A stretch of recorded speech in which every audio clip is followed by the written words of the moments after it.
From the first Marines at Tun Tavern to today's modern force, one thing helps the world identify Marines in the field: their uniforms. As the nation's only premier naval expeditionary force in readiness, the Marine Corps can be called upon to serve in any clime or place, and they need a selection of uniforms that can help them meet that mission. Program Manager for Infantry Weapons, Clothing and Equipment Team is responsible for designing, fielding, and sustaining uniforms and other worn items for Marines across the globe, including physical training uniforms, maternity uniforms, and extreme weather gear.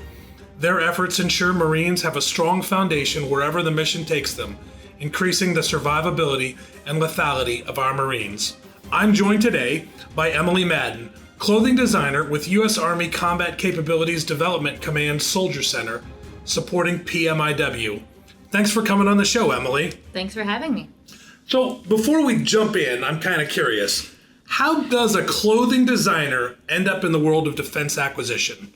A little bit of luck. I moved to the DC area about 7 years ago, and I knew somewhere in DC had to have something in my field. A lot of persistence, and I came across the team that's currently still there, and it's been great to work with them over time. And you meet the team that works on all the clothing items, and they're incredible. So it was something that you couldn't turn down. Okay, and so when you say the team, is that your Army team or is that our Marine Corps team? Marine Corps team located here in Quantico. Okay, because you are an Army employee, but you're in direct support of the Marines. So can you explain to us how that works? Yes, so it means I have a lot of people I report into. Multiple bosses. Multiple bosses in multiple locations. But what it does mean is the Army has, as you mentioned, the Combat Capabilities Development Command Soldier Center out at Natick, Massachusetts. They're a large R&D and science and technology command that supports anything from an MRE to clothing design testing. So being a clothing designer, I'm able to be here physically with the team, have that billet, and provide it across the arena of the entire team. There's a few folks on our team that are located up in Natick, Massachusetts, and a few that are remote, but I'm the only clothing designer that's physically here. Do you ever have to go back to Natick for holiday parties or anything like that? Not holiday parties recently, Okay. but I used to, prior to COVID, I was up there about once a month. And it provides a really great bridge between what the Army does and the Marine Corps to leverage off of each other, too. Okay, excellent. So can you talk to us a bit about some of the project that you've worked on here with the Marine Corps? Yeah, so I've been now supporting the Marine Corps, either contractor or moved over to the government. I think it'll be coming up on 7 years. I started out at the tail end of the female dress blue coat. We've gone through iterations of the new physical training uniform. We've revamped what we could on maternity. We fielded the tropical uniform, sustained the utility uniform, and done a lot of certification. So I do all combat and dress, so any item that may fall. Earlier you mentioned PT uniforms. Can you tell me more about where we are with that? Yes, so next week we are wrapping up our second user evaluation.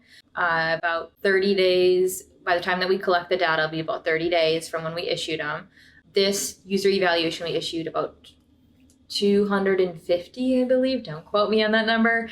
The previous one was about 400 in the NCR, TBS, Weapons Battalion, and SNCO, I believe, and understanding fit, form, and function. But what we've done differently in this user evaluation is rather than gender neutral sizing, we have added female sizing. Okay. And our initial feedback was very positive that the fit, form, and function for females this round, and some design tweaks that we've made, has made an improvement. So we're really excited to see what the feedback's going to be. There's some reflective material, so is that wearing and tearing like it should? Is anything rubbing, feeling weird, anything different that we need to improve on before we move forward? Is this all using cool space age fabrics and stuff? I will say those shorts, if anybody has tried them on, they're very lightweight. Okay. They're some of the lightest weight running short fabric that we can find domestically. So they're nice feeling shorts. And the shorts we're still working through. We have 4 vendors. There's some slight differences in fabric across the vendors, so understanding what we like and what we don't like for the Marines.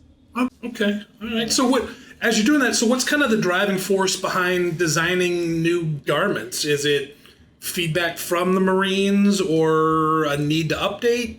What's going on with that? So everything that we do comes directly from the Marines in some way, shape, or form. We either get it from the uniform board or from CD&I, and that's really for the utility and combat uniforms. So we don't really touch anything unless it has some sort of requirement. So we don't work on anything kind of happenstance, but what we try to do is drive improvements into what they need, what we believe they could need in the future, and understanding that in the resources that we have. Now, are you talking with the Marines directly or just taking a formal requirements document? So we talk to them as much as we can. We have between very, very small user evaluations of like 10 people up to hundreds and hundreds of Marines. We go out to their locations, anywhere from Norway, Pendleton, Paris Island, and kind of anywhere in between. Any clime in place. Yeah, right. Yes, that's exactly it. And we also say any feedback is good feedback.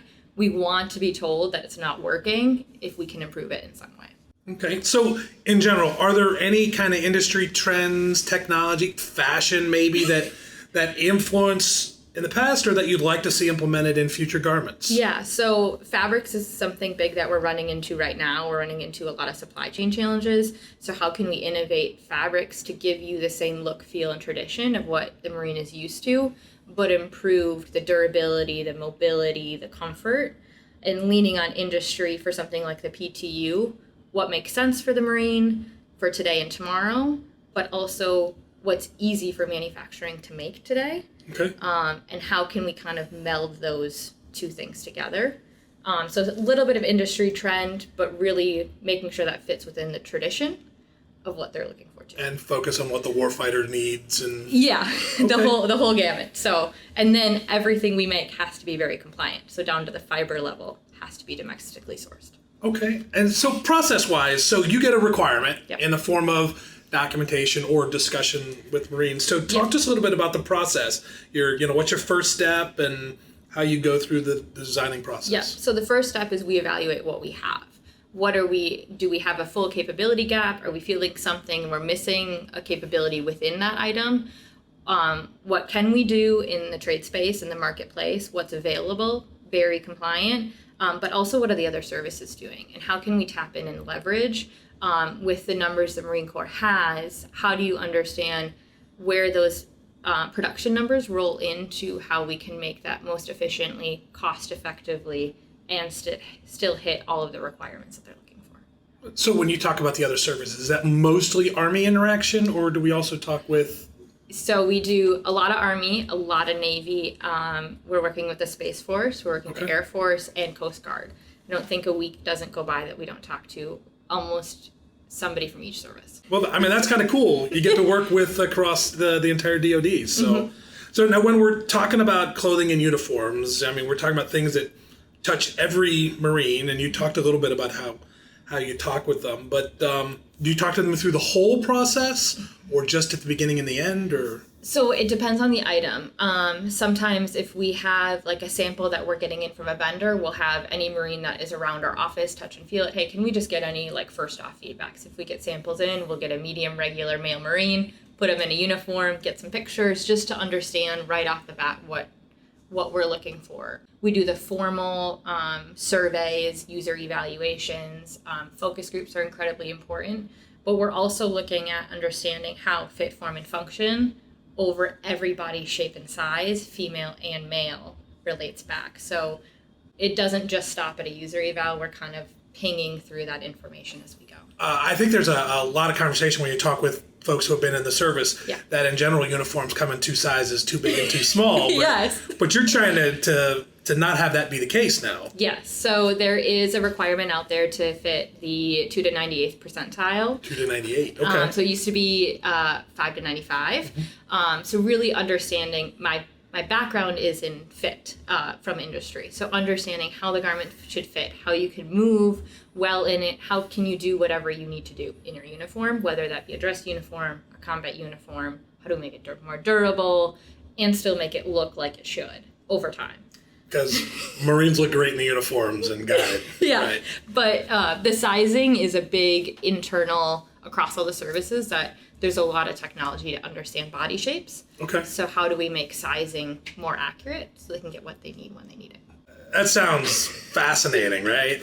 I mean, I'm just used to just put a uniform on and you don't really think of everything that goes into to making that happen. So what would you say are some of the challenges that you face when it comes to uniforms? Diversity of textiles or styles? The Marines are a demanding client. What is it? Yeah, so all of the above. But also, clothing is very personal. It's very subjective. Everyone likes things a specific way, even if they are in a uniform. They like things to run a little bit smaller or a little bit more loose.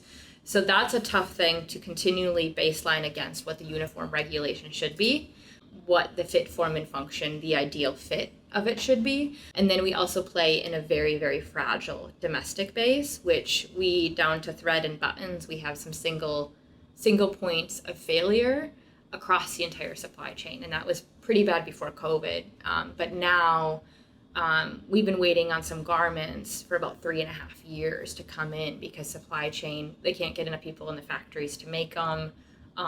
Delays in fabric production. There's only one person or one company that prints all the camouflage uniforms for all the services. So are they just suddenly going to show up with all of this stuff you've been waiting for years? Well, I'm hoping so. Okay. Hoping so, but our delays are a lot, and there's many of them because there's so many items that we're looking at procuring, sustaining, and developing at the same time. Okay. I mean, again, that's very cool stuff. So let's pivot a little. Let me ask you a question.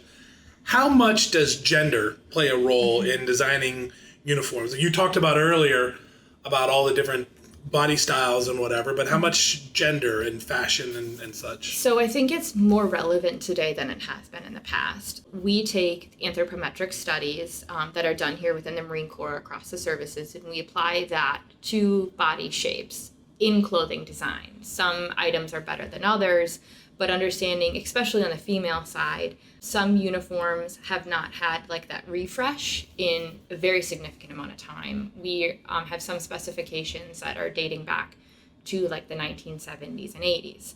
And what that means is her body shape has changed, her requirements have changed, her biceps have changed, her neck width. And so we're slowly, as we get updated requirements, kind of updating the sizing to go along with it. But it's a very relevant conversation, I think, to understand how fit plays into your uniform, whatever uniform that may be. Our anthropometry has changed a lot since the 70s. Yes. We have a very different demographic, and so we see that change a lot. Yeah. So I understand where you're coming from, with that. Well, so you talked a lot about females and uniforms, and so you are the project officer for the Marine Corps maternity uniform. Yes. So talk to us about some improvements in the maternity uniforms and what changes can pregnant Marines expect to see compared to some older versions of that uniform. I will give a little shout out to Major Sanchez, who in 2019, she was an aide-de-camp, and she started kind of helping us refine what those requirements could be for pregnant Marines. So in 2019, we got an updated requirement through the uniform board that included, I think, 11 mini programs that we're all updating. We have added tabs to the tunics and khaki shirts. We have added a blue skirt and slack and 180 degree for her belly. We have from scratch created a nursing shirt, a maternity shirt that now will be available for purchase across the entire DoD. So that was a full capability gap that did not. The other services buy in different colors or what? Okay. Yeah, exactly. So we have the blue, the white, the tan 499, and coyote 49 or OD green 522. All right. So all you sailors and soldiers, you can thank the Marine Corps for this. Yes. So that's coming down the pike. We did some initial development work on maternity dress blue coat, but really finding that sweet spot of the price point in development of resources, fabrics, and to carry her through is a project that's on hold right now. But we're also adding 360, so a nice belly panel with some really great fabric for utility uniforms, dress uniforms, skirts, and slacks. Right. So there's a lot of maternity work. So the breadth and depth of what you're dealing with, I mean, again, that's fascinating. So I understand that the DLA is running a maternity uniform pilot program for Marine Corps officers. And Correct. so that fits in with this. Yes. So another part of what is going on maternity-wise across the entire DoD is DLA has asked each service to support a program within themselves. And for the Marine Corps, that means officers enlisted already get their maternity kit through their form and process. But what it does is it provides about $500 worth of uniforms to the Marine officer that she can then return when she's done. And we're kind of just getting our feet wet on understanding the process, what's working, what's not working. It's been going on since March, and we've issued 11 or 12 sets to pregnant Marines in the NCR, so they can go to the Quantico IF, get their kit. What this is also doing is helping understanding what sizing we can improve on, because some of those items from the 70s are some of the maternity items. So we're kind of understanding and working with those Marines feedback, and they have those uniforms for 6 months post-pregnancy, and then can return. And presumably you're getting information, at different trimester points, and so that yes, we have a lot of maternity fittings right now across different items, which is really cool because you get to see the progression on what fits over time. Yeah. So that's it's very fascinating to me, having watched my wife, get larger. She doesn't listen to the podcast, I hope. Yeah. It's amazing how. And I will say that what came from the requirement is making sure that regardless of if she's pregnant or not, she has the right uniform for whatever she may be doing. Okay. And that's been a big piece, is just making sure that regardless, male or female Marine, do you have the right uniform for what you need to do? Right. That sounds like the mantra. That's the high level requirement there. So what would you say is the favorite item that you've designed?